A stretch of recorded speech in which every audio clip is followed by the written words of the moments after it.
Para Menteri, Kepala Badan, Kapolri, Panglima TNI, Kepala BIN, para Wakil Menteri, dan seluruh anggota Kabinet Merah Putih yang hadir. Yang tidak saya sebut namanya satu persatu tanpa mengurangi rasa hormat saya. Ketua Komite Eksekutif Percepatan Pembangunan Otsus Papua, Saudara Felix Fernando Wanggai,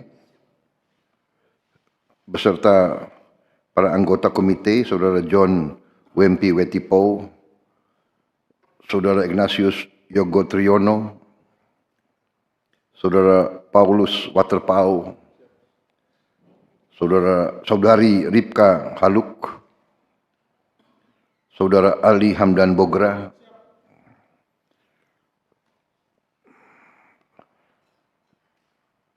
Saudara Yosefat Jobel Mambrazar. Oh, Billy. Tahunya Billy. Saudari Yani, Saudara John Gluba Gebze, Saudara Joharson Estrella Sihasale. Terima kasih. Para gubernur dari provinsi di Papua yang saya hormati, Gubernur Provinsi Papua, Komisaris Jenderal Polisi Purnawirawan Matius Fakhiri, Gubernur Provinsi Papua Barat, Saudara Domingus Mandacan, Gubernur Provinsi Papua Barat Daya, Saudara Elisa Kambu, Gubernur Provinsi Papua Tengah, Saudara Meki Fritz Nawipa, Gubernur Provinsi Papua Pegunungan, Saudara John Tabo, Gubernur Provinsi Papua Selatan, Saudara Apollo Savanpo. Yang saya hormati, para bupati dan para wali kota dari seluruh provinsi di Papua yang tadi sudah saya jumpa langsung satu persatu.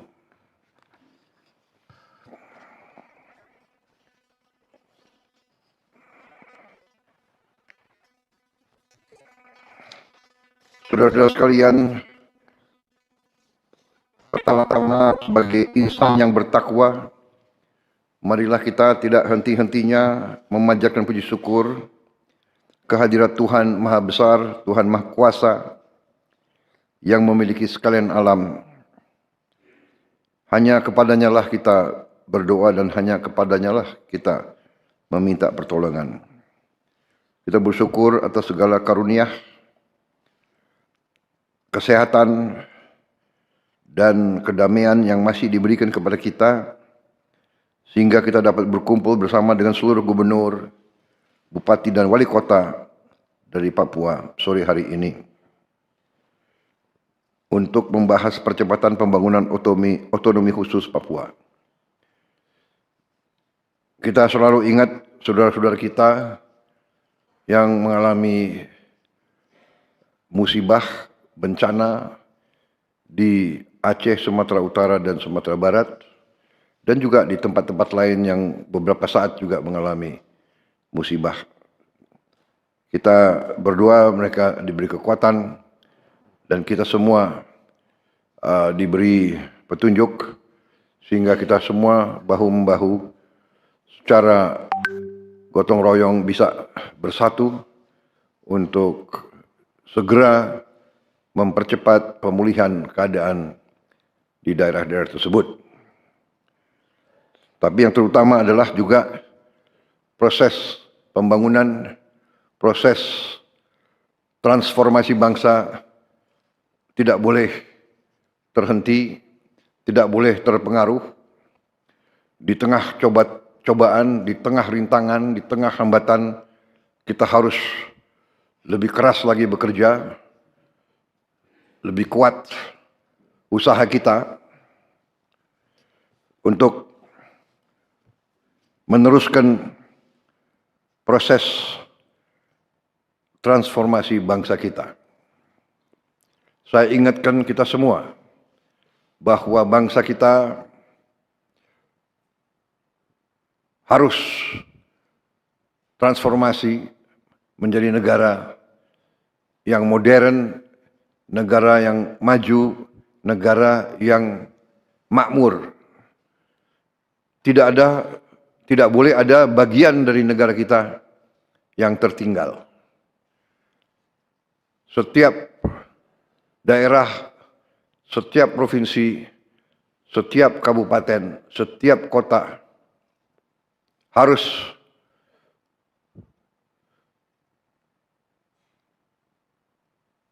kita bangun dan kita berikan segala yang diperlukan untuk transformasi bangsa kita. Dalam keadaan negara yang modern yang kita cita-citakan dan yang mampu kita capai bersama, tentunya negara kita harus menghilangkan kemiskinan dan ketertinggalan bagi seluruh rakyat Indonesia. Kita tidak bisa menerima kenyataan bahwa masih ada rakyat kita yang hidup dalam keadaan kesulitan, kekurangan, apalagi kelaparan.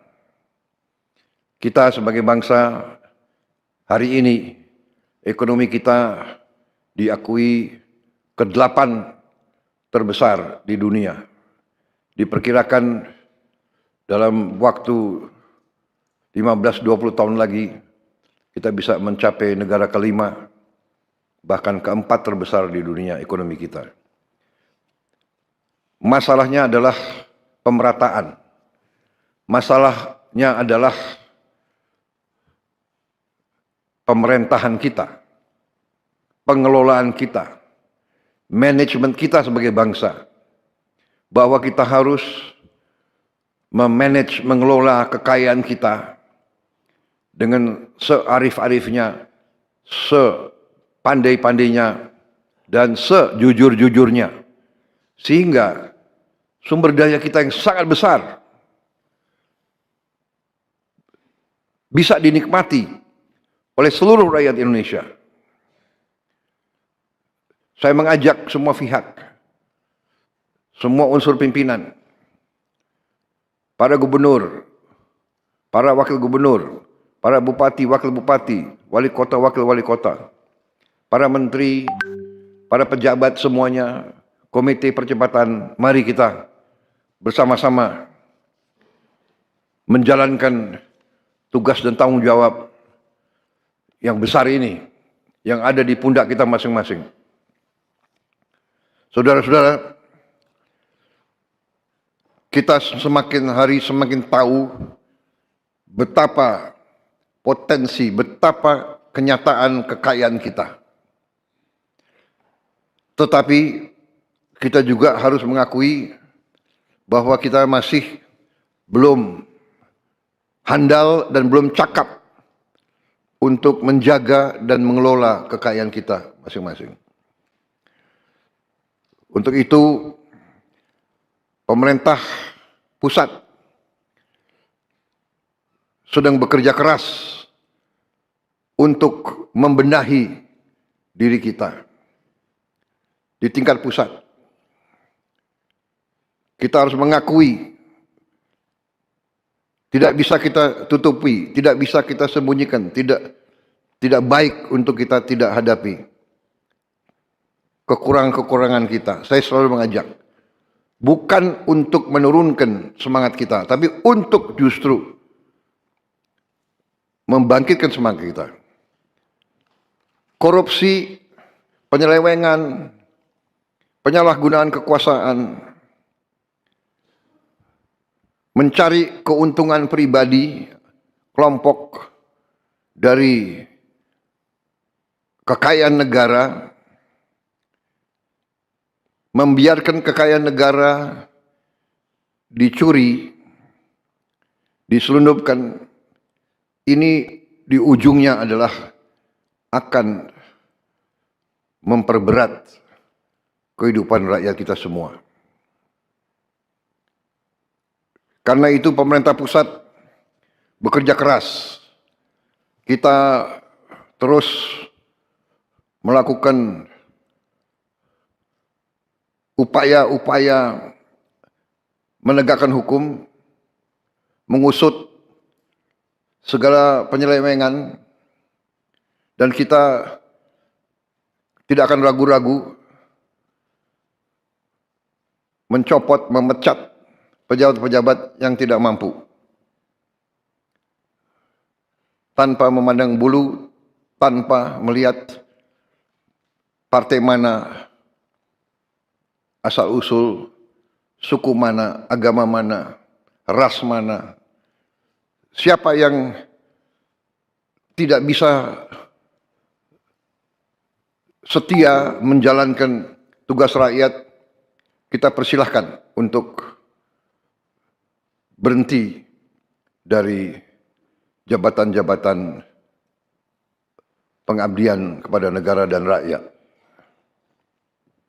Saudara-saudara, saya sebagai presiden dibantu oleh menteri-menteri, kita terus bekerja sekarang untuk mengamankan kekayaan negara. Kita mencari aset-aset, kita meneliti peraturan-peraturan, dan kita tidak segan-segan untuk melakukan apa yang diperlukan sehingga semua kekayaan negara bisa kita amankan dan kita gunakan untuk kepentingan rakyat kita. Saudara-saudara sekalian, kita pelajari terus sistem yang tidak sesuai dengan rancang bangun pendiri-pendiri bangsa kita. Kita harus berani memperbaiki. Khusus untuk Papua, kita harus percepat pembangunan di Papua di semua bidang. Tapi sekali lagi, sebagaimana saya sudah bertahun-tahun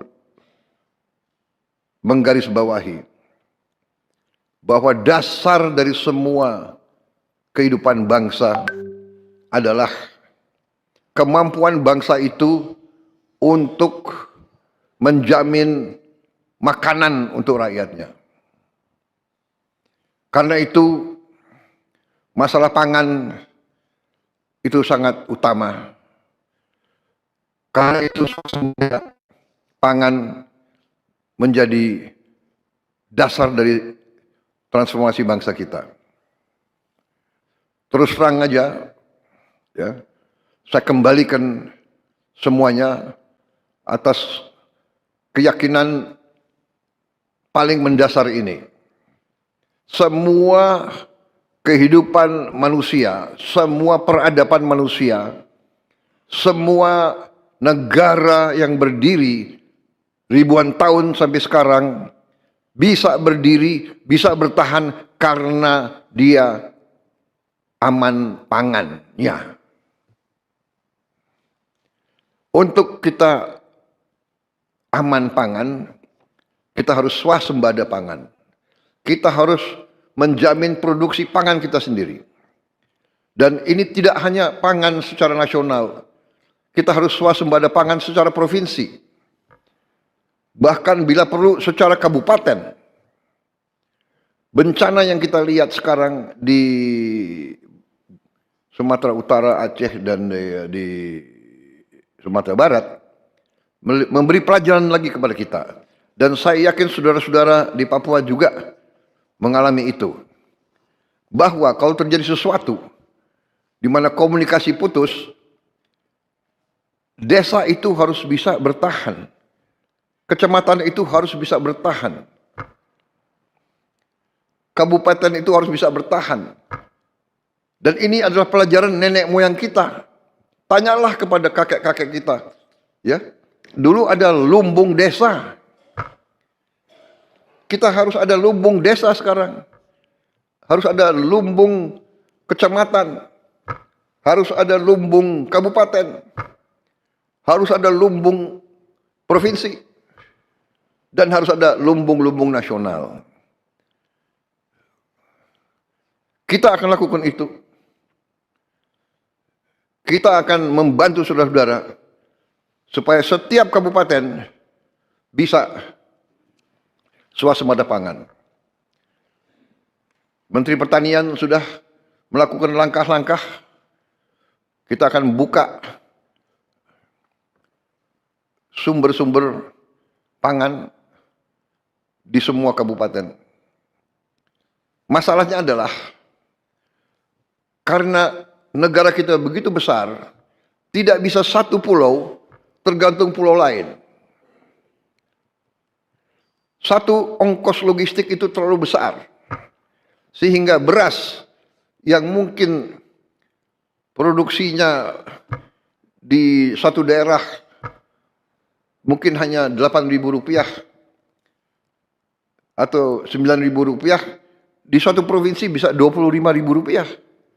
Karena faktor komunikasi, karena faktor logistik. Jadi kita dipaksa oleh alam kita untuk masing-masing mengejar swasembada pangan. Di mana saudara bisa punya sawah-sawah untuk beras, mari kita lakukan. Atau kebun-kebun jagung, atau sago, atau singkong. Ingat, ini adalah kunci survival kita sebagai bangsa. Ini pelajaran ribuan tahun. Jadi kita tidak usah terlalu pintar. Belajar aja dari nenek moyang kita. Ya. Kenapa dulu ada lumbung desa? Kita harus siap untuk kemungkinan yang paling jelek. Itu pelajaran saya kira. Pelajaran nenek moyang kita saya kira ada di buku-buku agama ya. 7 tahun baik dan 7 tahun paceklik ya, 7 tahun yang tidak baik. Pada saat 7 tahun baik kita persiapan. Nanti ada 7 tahun tidak baik kita siap.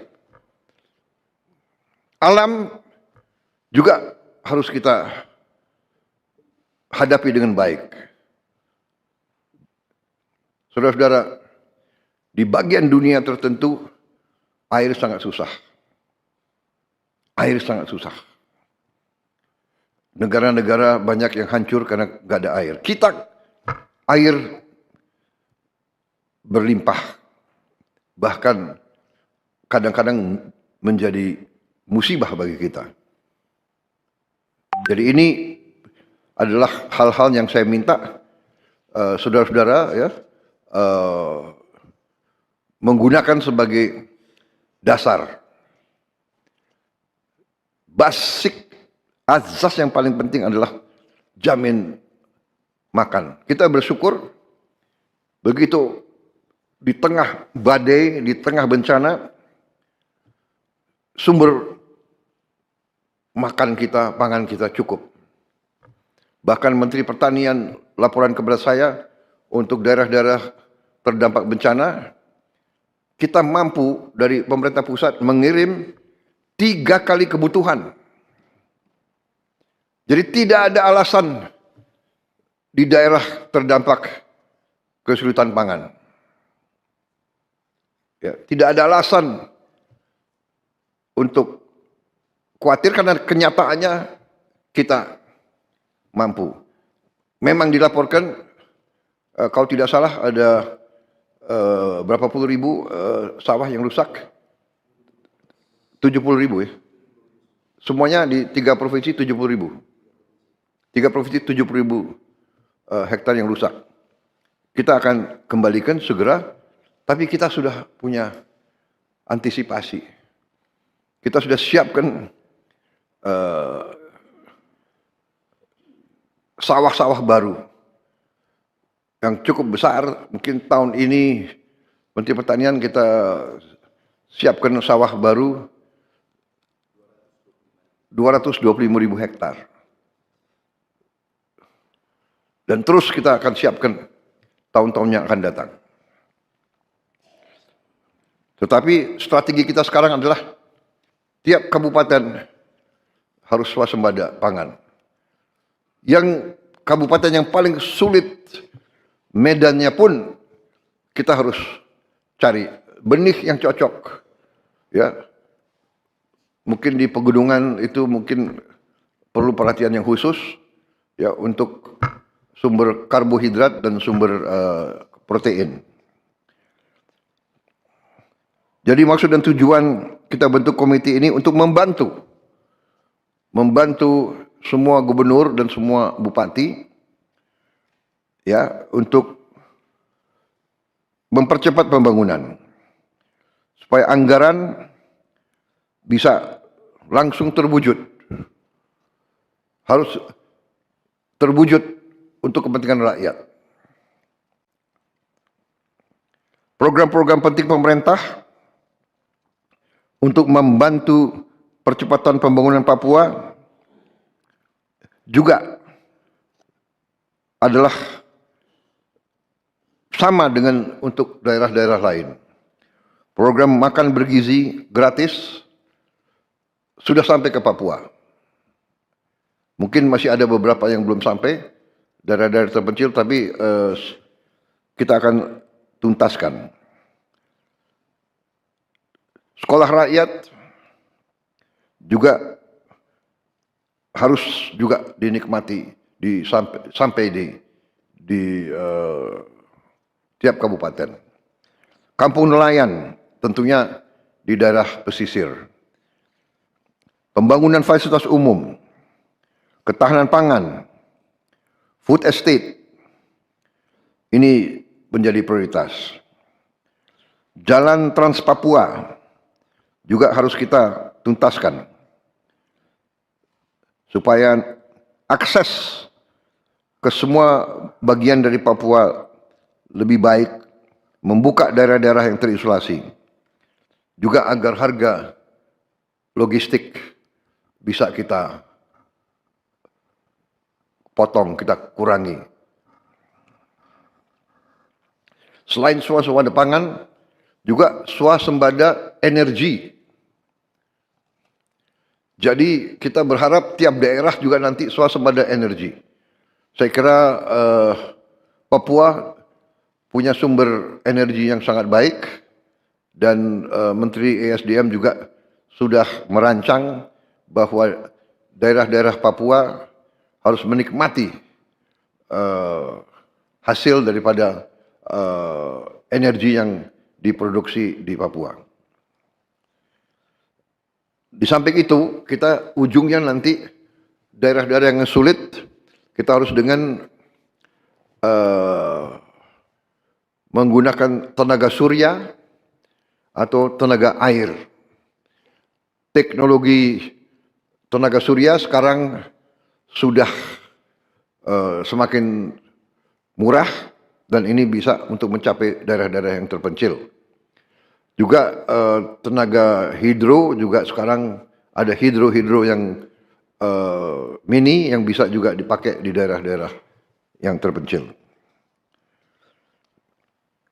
Ini semua adalah supaya ada kemandirian tiap daerah. Kalau ada tenaga surya dan tenaga air, tidak perlu kirim-kirim BBM mahal-mahal dari daerah-daerah lain. Dan juga nanti kita berharap di daerah Papua pun harus ditanam kelapa sawit supaya bisa menghasilkan juga BBM dari kelapa sawit. Juga tebu menghasilkan etanol. Singkong, kasava juga untuk menghasilkan etanol.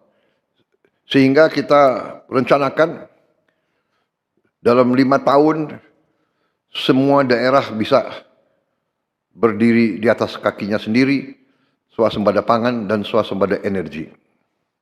Dengan demikian, kita akan menghemat ratusan triliun untuk subsidi, ratusan triliun untuk import BBM dari luar negeri.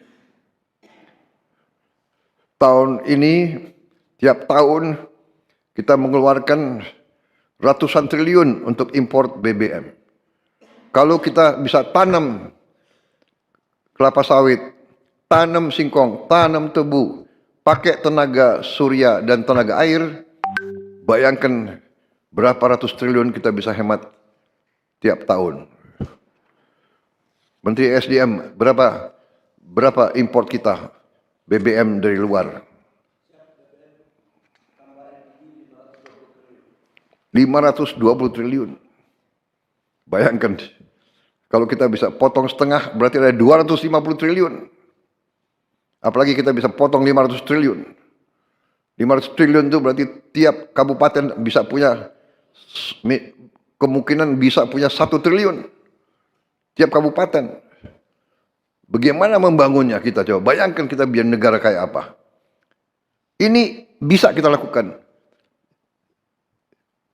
Potensinya ada, rencananya ada, dan kita akan buktikan. Kita akan buktikan bahwa kita menuju ke situ. Tidak bisa seketika, tapi kita sudah mulai ke arah situ. Mulai tahun depan, Menteri ESDM melaporkan ke saya, kita tidak akan import solar lagi dari luar negeri. Mulai tahun depan. Kita harapkan dalam 4 tahun, kita juga bisa tidak import bensin dari luar.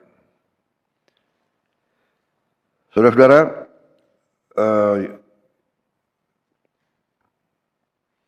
yang saya minta para bupati, para gubernur, koordinasi yang sangat dekat sama komite dan sama pihak pusat dari Bappenas, ya, dan menteri-menteri terkait, sehingga bagi kita jelas prioritas saudara apa.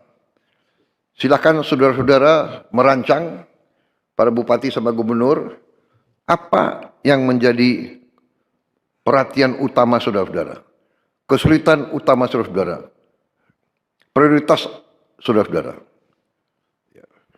Tidak mungkin kita bisa selesaikan semua seketika. Tapi kalau kita punya prioritas saudara-saudara, kita akan cocokkan dengan kemampuan yang bisa kita lakukan sekarang. Yang jelas dana otonomi khusus, ya, yang tahun ini belum dicairkan, ya, Menteri Keuangan. Dana otonomi khusus Pak sudah dicairkan Pak semuanya untuk tahun ini 12,696 triliun Pak. Tahun ini. Ini akan jadikan 1 tahun depan. Tahun depan berapa dana otonomi khusus? Dana otonomi khusus tahun depan agak turun Pak, di anggaran tahun 2026 itu sebesar 10 triliun. Jadi tahun depan kita akan punya 12 tambah 10. Yang tahun ini kan akan dijadikan 1 sama tahun depan. Sudah, catatan kami sudah dicairkan Pak yang tahun ini, 12 triliun lebih tadi. Sudah dicarikan? Sudah Pak. Tahun depan ke daerah-daerah? Sudah, ke daerah-daerah semua Pak. Sudah, ya, berarti. Para gubernur sudah? Sudah? Oke, tahun depan kita coba kalau ada penghematan di bidang lain kita samakan kembali, ya. Ya. Tapi saya minta benar-benar para gubernur, bupati bertanggung jawab, ya.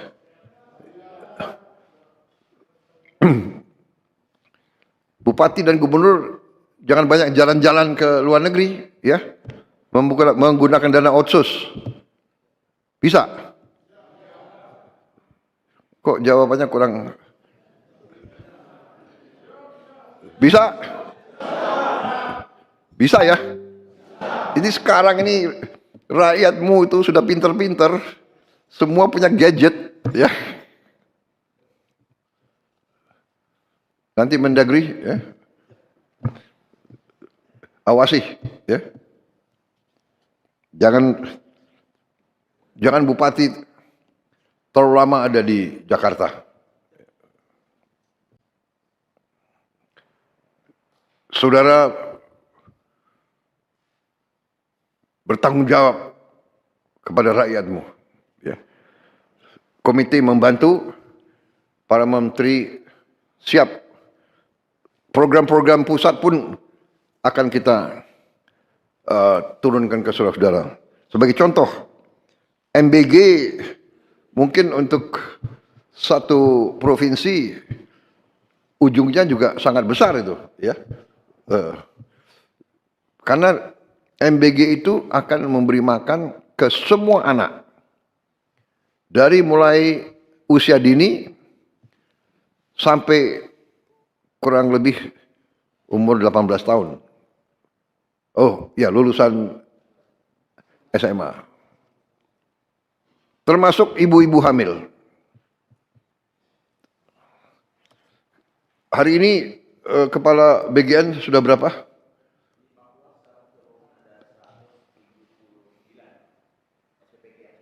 ...179 SPPG yang sudah berdiri dari target berapa?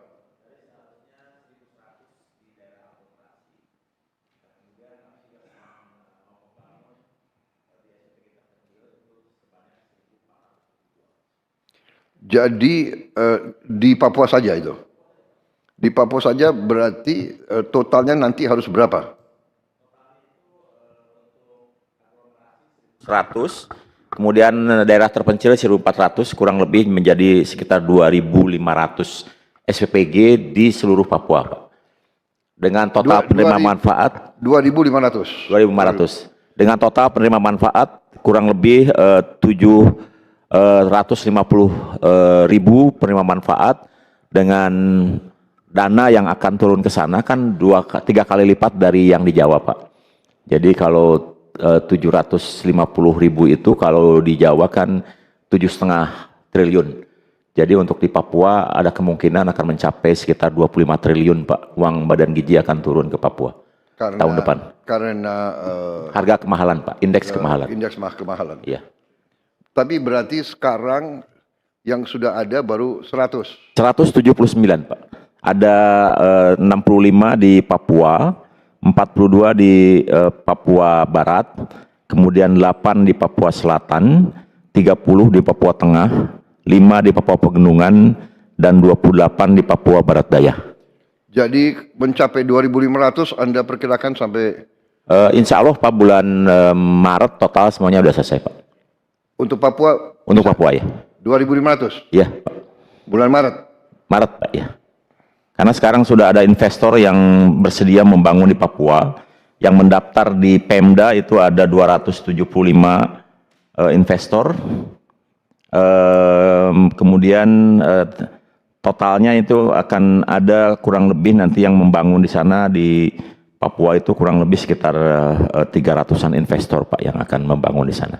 Oke, Ya. Anda mengatakan Maret, tapi kita mengerti kondisi fisik tidak mudah, jadi bekerja dengan target itu, tapi kita siap kalau ada kemunduran. Saya kira yang jelas kita berharap Agustus, kita berharap 17 Agustus 2026 untuk Papua semua 2.500 SPPG sudah berfungsi. Ya, Siap, Pak Anda Presiden. Kepala BGN punya rencana Maret sangat bagus, tapi kita berharap 17 Agustus semua SPPG untuk Papua harus sudah bekerja dan sudah berproduksi. Siap, Pak Presiden. Ya. Ya. Baik. Saya kira saudara-saudara, secara garis besar itu, ya, saudara-saudara sekalian, saya paham provinsi saudara medannya ada sebagian yang sangat sulit, tapi saudara-saudara juga